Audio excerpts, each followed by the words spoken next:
Puji Tuhan, selamat pagi, selamat kita beribadah dalam nama Tuhan Yesus. Dan sebelum saya menyampaikan firman Tuhan pagi hari ini, saya mau mengucapkan atas nama keluarga, mengucapkan selamat hari Natal bagi jemaat Tuhan, bahkan bagi semua jemaat yang mendengarkan lewat YouTube, lewat online hari ini tepat 25 Desember 2023. Dan saya bersyukur kita semua tentunya dalam keadaan sehat. Amin, Bapak Ibu Saudara. Ya, walaupun mungkin kita telat tidur, banyak kesibukan, ya, kita banyak kali disibukkan dengan berbagai hal, tapi bersyukur jemaat masih mau menyempatkan waktu untuk beribadah kepada Tuhan. Kita lebih dulu mendahulukan ibadah yang perkara nanti makan minum, ya ada jamuan, makan siang segala macam, itu kita tunda dulu. Kita mau datang dulu sama Tuhan. Kalau Tuhan mau memberi satu berkat rohani buat semua kita. Amin, saudara. Puji Tuhan. Saya tidak akan lama-lama, saudara. Sebentar saja. Semoga bisa dipercepat waktunya, ya. Karena memang hari-hari ini waktu berlalu begitu cepat. Ya, tak terasa kita sudah mau tahun baru, kita sudah mau mengakhiri tahun 2023. Dan hari ini saya mau menyampaikan pesan Natal di dalam Lukas pasal yang keempat.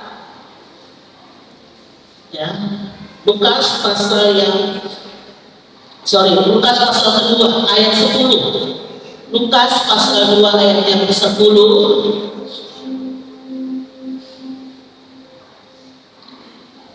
Iya. Lukas pasal 2 ayat yang 10. Dengan kasih Kristus kita bangkit berdiri, kita bacakan ayat ini. Ayat yang pertama kita bacakan sama-sama. Dengan hitungan yang ketiga. 1, 2, 3. Lalu kata malaikat itu kepada mereka, jangan takut, sebab sesungguhnya aku memberitakan kepadamu kesukaan besar untuk seluruh bangsa. Amin. Puji Tuhan. Selamat duduk. Saudara, berita ayat ini sudah setiap tahun kita baca. Kisah bagaimana Yesus lahir, ya. Pernah juga disampaikan tentang silsilah Tuhan Yesus, ya. Kita tidak membahas silsilah lagi, kita tidak membahas sejarahnya lagi, tapi yang hari ini kita mau lakukan apa yang bisa kita praktekkan, apa yang bisa kita apresiasikan lewat ayat ini. Malaikat Tuhan berkata, jangan takut, sebab sesungguhnya aku memberitakan kepadamu kesukaan besar untuk seluruh bangsa. Jadi pesan ini juga bukan hanya berlaku untuk gereja Tuhan, jemaat Tuhan.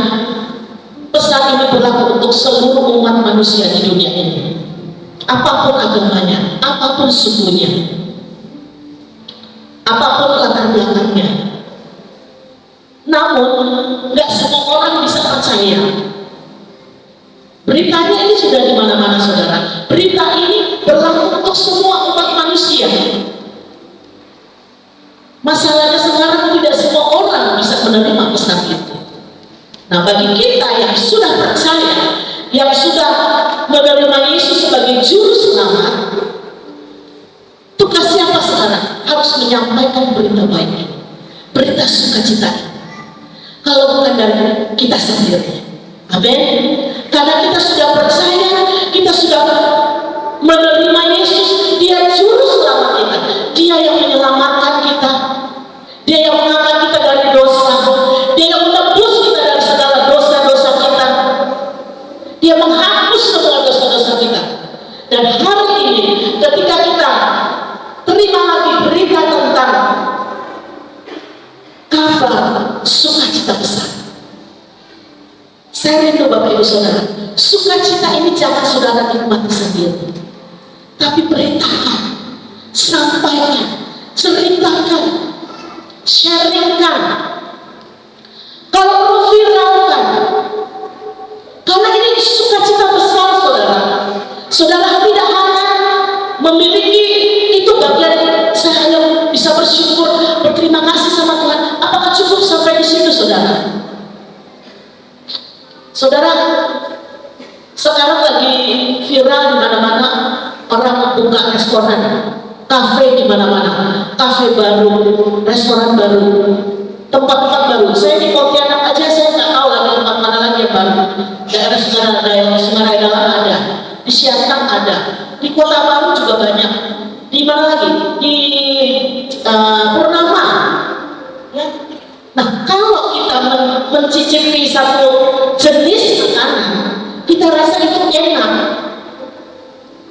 Misalnya kita biasa makan sate di mana, kok rasanya kurang ya. Tapi satu kali sudah makan sate yang rasanya lain daripada yang lain, rasanya bikin ketagihan. Saudara pasti setelah menikmati makanan itu, saudara punya keinginan, dorongan untuk menceritakan kepada orang lain, ini loh sate yang enak. Contohnya lagi, Pontianak ini terkenal dengan makanan kue tiaw goreng. Kue tiaw goreng. Siapa sih nggak pernah makan kue tiaw goreng kan? Aneh aja orang Pontianak nggak makan kue tiaw goreng. Nah, kami kan udah biasa makan di tempat si Apoy lah, di mie Arfak lah, di mana lagi, di Gajah Mada itu banyak sih. Tapi satu kali kami makan kue tiaw goreng yang enak itu di mana nih? Di gang mana? Dodi, itu dia. Nih saya mau viralkan. Itu masuk gang sempit loh saudara. Tempatnya juga kecil. Tapi mami kalau kali semangat diajak makan mana? Kue tiaw Dodi itu. Tempat lain dia nggak minta. Dia nggak request. Saudara kalau udah tahu makanannya enak, saudara pasti akan bantu promosikan. Saudara sudah nikmati berkatnya. Dan hari ini saya mau ingatkan saudara, saudara sudah banyak dapat berkat dari Tuhan loh. Apakah saudara tidak terdorong hatimu untuk menceritakan, ini loh berkat yang saya sudah terima dari Tuhan. Ketika saya dari Tuhan, saya percaya Tuhan. Walaupun awalnya saya banyak dipuji, banyak hal yang mungkin tidak saya ngerti ini gimana sih ikut Tuhan seperti ini. Saudara kalau menginjili orang, jangan langsung saudara beritakan Injil kerajaan. Ada satu jenis lagi yang namanya Injil keselamatan. Nah, Injil keselamatan ini biasanya disampaikan kepada orang-orang yang belum bertobat, yang belum percaya Yesus. Injil keselamatan itu hanya bicara tentang apa? Kesembuhan, ya kan? Apalagi berkat. Ya kan kalau orang yang belum kenal Tuhan ya bicara apa dulu? Harus sembuh. Oh, didoakan sembuh baru ikut Yesus. Apalagi berkat. Pokoknya berkat jasmani aja. Nah, orang-orang di sini kan hanya tahu tentang keselamatan, Injil keselamatan. Apa yang dia dapat dulu nih? Kalau saya percaya Yesus, saya dapat apa? Seperti itu kan? Orang sekarang nggak tahu yang harus jelas. Kalau saya ikut kamu, untungnya apa? Kalau saya ikut kamu, apa aja fasilitas yang saya dapat? Dunia sedang menanti saudara. Bagaimana setiap kita anak-anak Tuhan yang katanya sudah diberkati dengan luar biasa. Saudara, kalau kita nyembah Tuhan, makanya saya nggak bisa berhenti, saya nggak bisa kalau ini betul-betul menyatakan kebaikan Tuhan. Kau terlalu baik dalam hidup saya. Kau terlalu baik dalam hidup jemaat di tempat ini. Apalagi sih Tuhan yang saya bekerjakan selain saya mau menyenangkan Tuhan lewat apa? Lewat hidup kita. Kita melakukan apa buat Tuhan? Apakah hanya sekedar terima berkat? Hanya sekedar bersyukur dan terus bersyukur? Hanya sampai di batas itu saudara lakukan? Atau ada hal lain yang saudara melakukan? Tuhan, karena saya sudah diberkati Tuhan, saya sudah menerima banyak yang dari Tuhan, saya mau bagikan. Anak Tuhan gak ada yang pelit saudara. Apa aja kalau dia sudah terima yang baik dari Tuhan, pasti dia mau bagikan. dia mau ceritakan, dia mau sharingkan. Selalu ada kesempatan waktu untuk kita berbicara tentang Tuhan, berbicara tentang kebaikan Tuhan, berbicara tentang pemeliharaan Tuhan. Kadang saudara, waktu saya cerita, saya tak sadar, saya cerita itu sama orang yang saya tak kenal loh saudara. Kan paling enak kalau kita cerita sama orang yang udah kenal. Tapi kadang-kadang dorongan hati ini cerita sesuatu, bahkan sama orang yang gak saya kenal pun saya mau ceritakan itu. Bagaimana saya dipelihara, saya diberkati Tuhan. Saudara, Injil itu apa saudara? Saya mau sampaikan tentang Injil. Apa itu kekuatan Injil? Jadi saudara yakin ketika saudara memberitakan Injil. Kita buka bersama di dalam 1 Tesalonika 1 ayat 5. 1 Tesalonika 1 ayat 5.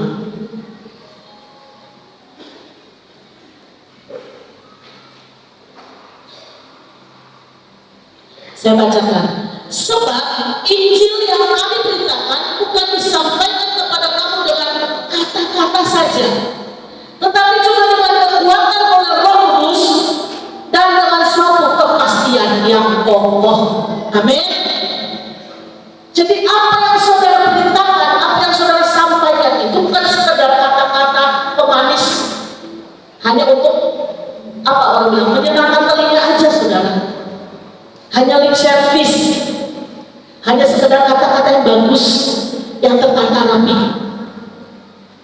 Tapi ketika saudara sampaikan itu dengan iman, saudara sampaikan itu dengan kasih yang dari Tuhan,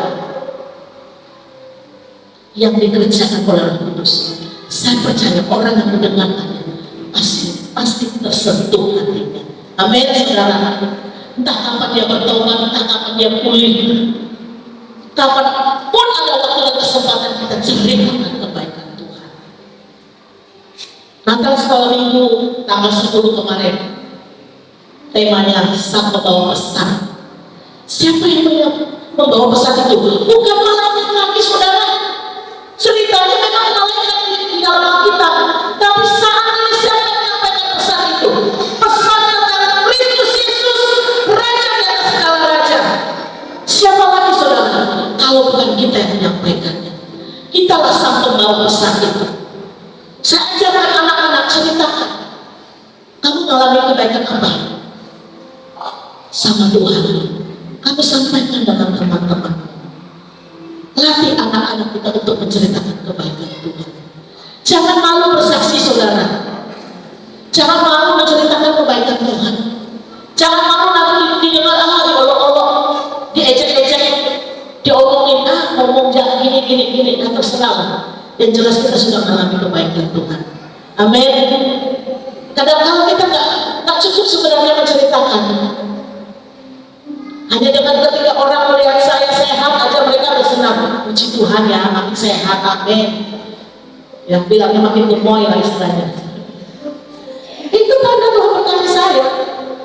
Itu tanda Tuhan sudah mengiringi saya, menyertai saya. Injil itu adalah suatu kekuatan yang dikerjakan oleh Roh Kudus. Jangan pernah ragu untuk saudara sampaikan pesan ini. Jadi pesan itu jangan hanya sampai kepada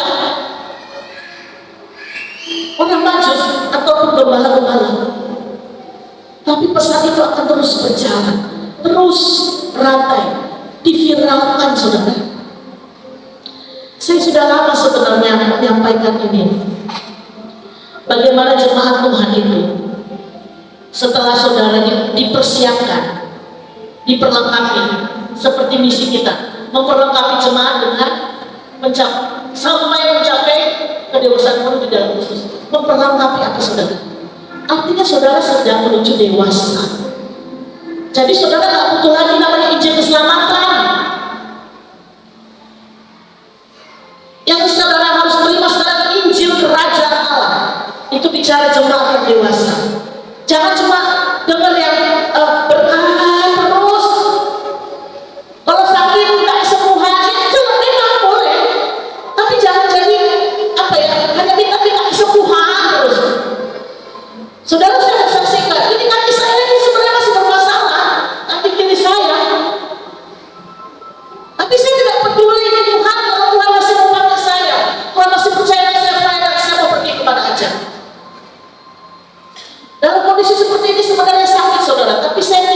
meninggalkan itu.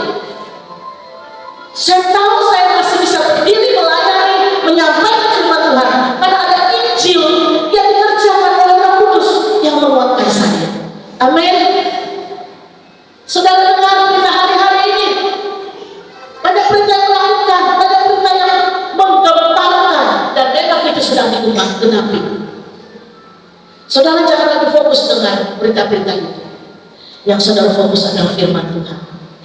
Kalaupun realitanya ekonomi Indonesia mungkin memburuk, tapi ingat, realitas secara firman Tuhan, segala keperluan itu akan tercukupi di dalam nama Tuhan Yesus. Amin. Ya, kalaupun realitanya kaki saya sakit, tapi saya percaya dengan kuasa firman, dengan kuasa Roh Kudus, saat saya melayani tidak sakit, saat saya jalan tidak sakit. Ada saat saya tertentu memang sakit, tapi tidak menghalangi saya untuk berjalan. Intinya seperti itu, saudara.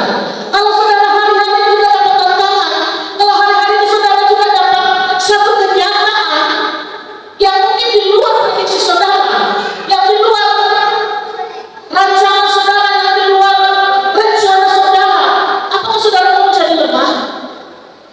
Memang kenyataannya seperti itu, saudara. Tapi firman Tuhan selalu bilang, kuatkan dan teguhkan hatimu. Jangan takut, jangan bimbang, jangan ragu, karena tangan kanan Tuhan itu akan memegang tangan setiap kita yang lemah. Amin. Maukah Tuhan memulai dengan kata jangan takut? Saya sudah seringkali sampaikan ini, hamba-hamba pun juga seringkali sampaikan. 365 kali kata jangan takut itu berlaku setiap hari. Sampai hari ini Tuhan bilang jangan takut, jangan ragu dan bimbang, tetap percaya kepada setiap janji dan perkataan firman. Amin, saudara. Saudara, hari-hari ini jangan saudara terlena dengan berkat Tuhan. Coba deh, kita ini memang dibatasi durasi, tidak ada ruang kesaksian. Tapi saya rindu ya, mungkin nanti dengan cara live atau gimana, harus ada ruang kesaksian. Saya dorong jemaat itu di rayon-rayon, perbanyak kesaksian, sampaikan kebaikan Tuhan itu. Saya kasih waktu banyak untuk kesaksian. Yang namanya kamu wanita, ya, khusus dong ya, kalau lagi WL kan, saya kasih ruang kesaksian itu bertanya, saudara. Semua perempuan-perempuan menceritakan kebaikan Tuhan. Karena memang ibadah minggu kita nggak kasih ruang kesaksian. Ada durasi selalu selama ada corona kemarin, dari durasi yang dibicarakan. Sepertinya dibatasi. Tapi saya dorong setiap ibadah, wadah ibadah rayon, saksikan kebaikan Tuhan. Ibu malah waktu kesaksian di rumahnya ya, habis pulang dari Bali nggak salah itu, sampai 1 jam kesaksian. Saking senangnya dia bercerita tentang kebaikan Tuhan. Ini udah kalah dengan yang total ini. Nggak sadar lagi bahwa bersaksi itu 1 jam itu. Tapi tidak terasa, kenapa? Kebaikan itu terlalu banyak. Apakah cukup kita menceritakan sesama kita? Nggak cukup, saudara. Banyak yang harus kita ceritakan. Orang-orang di sekeliling kita, komunitas kita. Saya punya komunitas baru, saudara. Ya, saudara-saudara di dalam komunitas koi, 80% semuanya. Tapi saya baru rasakan bagaimana kita menjadi terang di dalam kegelapan. Mereka nggak berani nego-nego, saudara. Oh, tahu ada ibu pendeta, katanya. Saya sering sharingkan tentang firman Tuhan dan mereka mau mendengar. Saya percaya mereka mau percaya atau enggak, terserah. Yang penting mereka kasih kesempatan saya ngomong, ya saya ngomong, saya sampaikan. Saya selipkan ayat-ayat walaupun saya tidak sebut ayatnya di mana. Tapi itu semua perkataan firman. Saudara, banyak peluang kesempatan ketika kita dibawa Tuhan untuk memberitakan sukacita besar. Juru selamat, jangan kita dapat sendiri. Ya, kita tidak patut bersyukur, saudara, diberkati dengan luar biasa. Jemaat Tuhan datang dengan haus lapar, dengan penuh kerinduan, diberkati dengan firman, diberkati dengan pujian. Saudara, jangan sampai kita ini jadi obesitas rohani, saudara. Tahu nggak, saudara? Kegemukan rohani karena apa? Tak disalurkan. Berkatnya itu disimpan sendiri. Oh, amin, haleluya. Untuk saya, jangan bersedih. Kadang-kadang orang suka salah menafsirkan. Ada fenomenal begini, ketika dikasih berkat Natal, parcel atau kue apa, suka dimasukin di medsos gitu. Mungkin orang pikir pamer, mungkin gitu ya. Kayak gitu aja pamer. Apalagi nanti kalau Imlek dapat angpau, pamer semua angpaunya. Semua dipamer di status WA, IG. Sekarang tergantung motivasinya dulu, saudara. Kalau memang itu memuliakan Tuhan, orang yang melihat pun tidak akan mencibir, saudara. Saya juga, kalau saya nggak suka sih pamer-pamer, bukan pamer artinya menceritakan di medsos gitu. Saya nggak suka. Tapi kalau saudara mau ya silakan. Tentang kegiatan saya, pelayanan saya jarang posting. Tapi saya tidak melarang saudara. Silakan kalau memang saudara lakukan itu untuk kemuliaan Tuhan, silakan. Bukan nggak suka, sebenarnya malas saja gitu loh. Lagi gini-gini lalu saya ketemu repot amat sih gitu loh. Jadi kadang saya bisa, ada teman saya bilang, ibu pelayanan di Singkawang ya? Tahu dari mana? Di FB. Oh, saya dari FB. Oh, ternyata teman saya yang ngetek FB setia. Nah, seperti itu. Saya paling jarang ketemu sendiri. Tapi kalau firman, kalau sesuatu yang memang pengalaman saya suka sharing tadi di status web. Saya jarang posting kegiatan saya. Bagi saya itu merepotkan bagi saya. Tapi kalau bagi saudara senang lakukan itu silakan. Yang penting tujuannya untuk kemuliaan Tuhan. Amin. Dengan motivasi yang benar. Saudara, saya mengajak jemaat Tuhan mulai tahun depan. Boleh nggak saya kasih PR? Halo? PR ini challenge buat kita. PR ini sebenarnya gampang-gampang susah. Saudara siap nggak terima PR dari saya? Kalau setuju katakan amin. Nah, kan sedikit ya. Kayaknya takut dikasih PR nih. Nanti PR-nya akan dinilai tahun depan. Jadi mulai Januari, tanggal 1 Januari, nanti dinilainya tahun 2025, tanggal 1 Januari. Siap nggak saudara? Siap dikasih PR? Yang siap katakan amin. Sebelah sini kayaknya. Yang sini kayaknya siap-siap mau bilang amin, masih lihat-lihat kali katanya ya. Saudara siap terima PR dari Tuhan? Amin, saudara. Ini bukti ketika kita menerima kabar sukacita dan kita menerima berkat dari Tuhan. Tugas yang saya berikan ini bukan per keluarga, per orang. Saya kasih tugas, saya kasih PR. Kalau perlu saudara catat. Saya kasih PR setiap jemaat, setiap orang, termasuk anak sekolah minggu nanti juga saya kasih PR. Satu jemaat dalam 1 tahun bawa 1 jiwa. Satu aja loh saudara. Dalam 1 tahun 1 jemaat bawa 1 jiwa. Bisa apa bisa? Nah kan? Yang jawab cuma 10 orang mungkin. Kayaknya masih ragu yang sudah sini. Saya tanya lagi yang sebelah kanan dulu deh.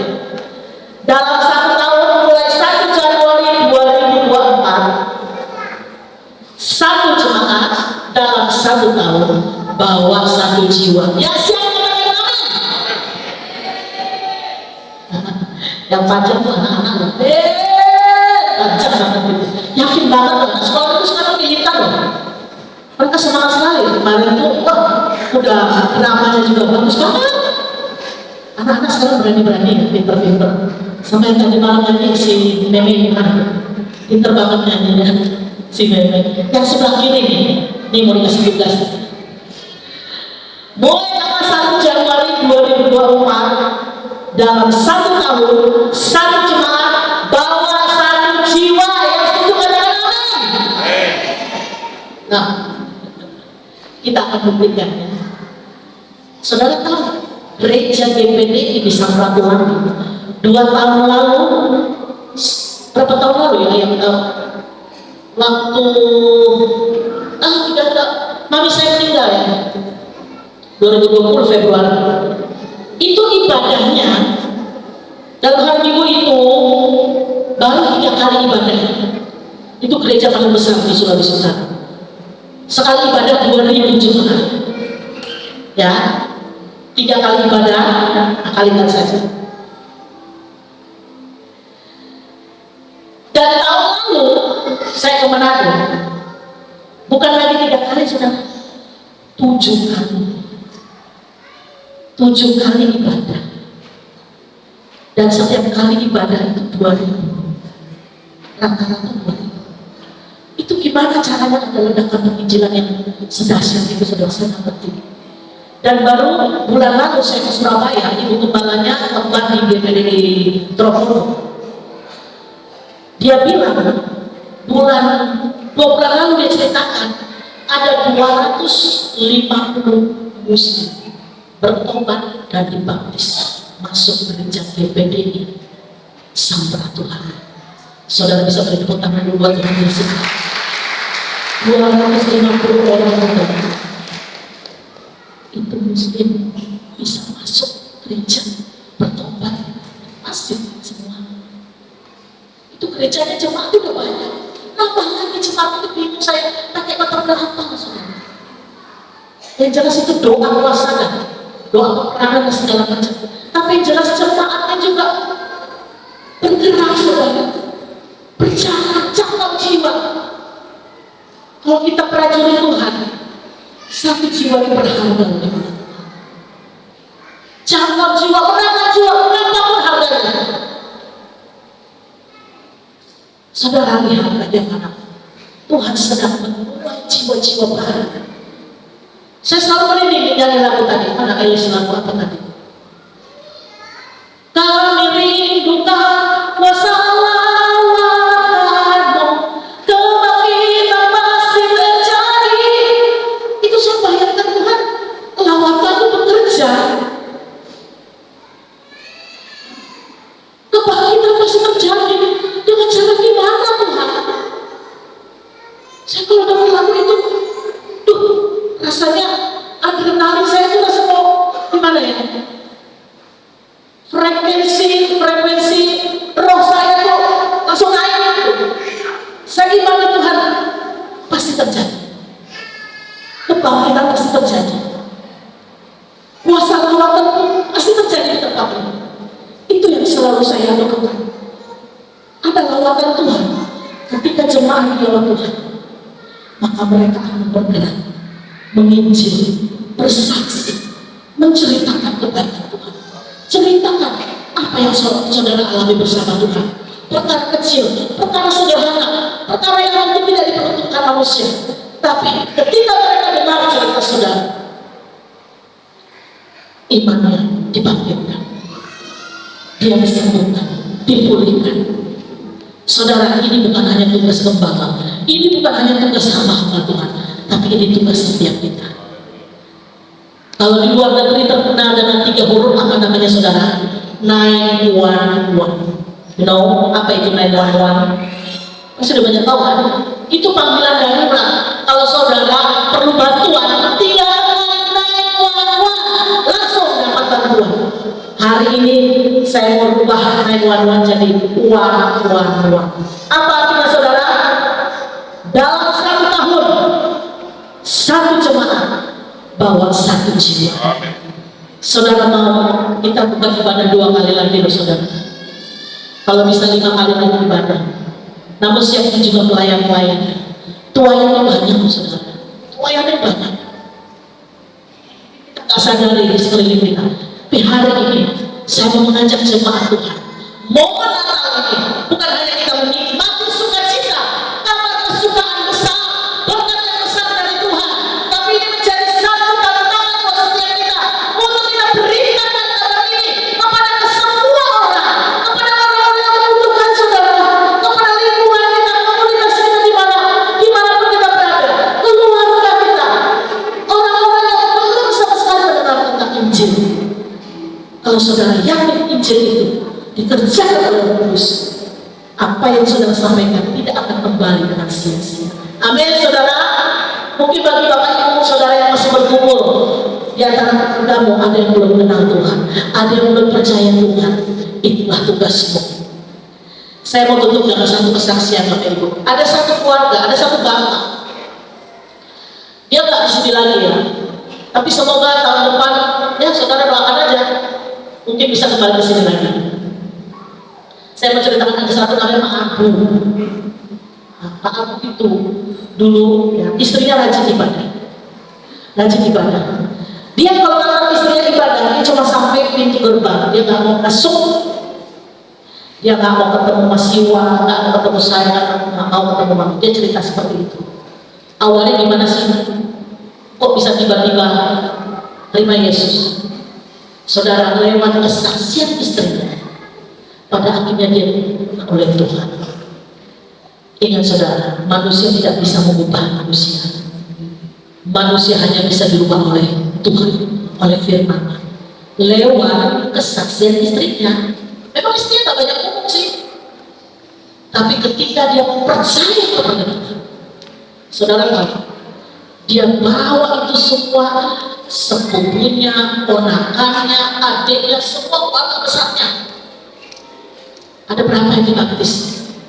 Bahkan sejarah dalam GPD Gajah Mada, kami pernah mengadakan pernikahan massal. Berapa saudara? 10 pasangan. Karena waktu mereka menikah belum di catatan sipil, belum ada catatan gereja, belum ada sertifikat gereja. Bahkan setelah mereka dibaptis, mereka dinikahkan secara gereja, dan kemudian mereka serahkan anak-anaknya gereja ini. Itu 10 pasangan, termasuk salah satunya waktu itu Mbah Mbah Haryanto, yang karena dulu nikah muslim di Jakarta. Akhirnya udah tua loh saudara, itu pasangan paling tua, dan akhirnya dinikahkan secara gereja. Itu mencatat rekor saudara. Saudara, hanya dengan satu orang dia bisa bawa satu keluarga besarnya dalam Tuhan. Saudara, saya nggak suruh saudara bawa seluruh keluarga besar atau berapapun. Saya cuma minta satu aja. Satu orang bawa satu ya. Deal ya kita. Yang deal, yang setuju sama saya katakan amin. Saya mau lihat tahun depan. Nggak cukup lagi kita pada seperti ini. Amin. Itu udah perlu juga. Ya, kita bisa dibesarin lagi, ya udah tambah aja dalam ibadah pagi, siang, sore, malam, mungkin sampai jam tengah malam mungkin kalau seperti itu. Saudara, saya tidak bisa perpanjang firman Tuhan, tapi saya rindu semua jemaat Tuhan dipakai Tuhan. Amin. Semua kita bisa dipakai Tuhan. Semua kita bisa menjadi alatnya Tuhan. Kita minta Tuhan hatinya Tuhan. Hati Tuhan yang penuh belas kasihan, karena Dia datang ke dunia ini untuk menyelamatkan umat manusia. Dia tidak mau ada satupun yang binasa, saudara. Dia mau semuanya diselamatkan. Kalau saudara keluar ada yang belum percaya Tuhan, ingat janji Tuhan. Ketika satu di antara keluarga diselamatkan, maka seisi rumah pasti akan diselamatkan. Amin, saudara. Saya mengundang jemaat hadir berdiri.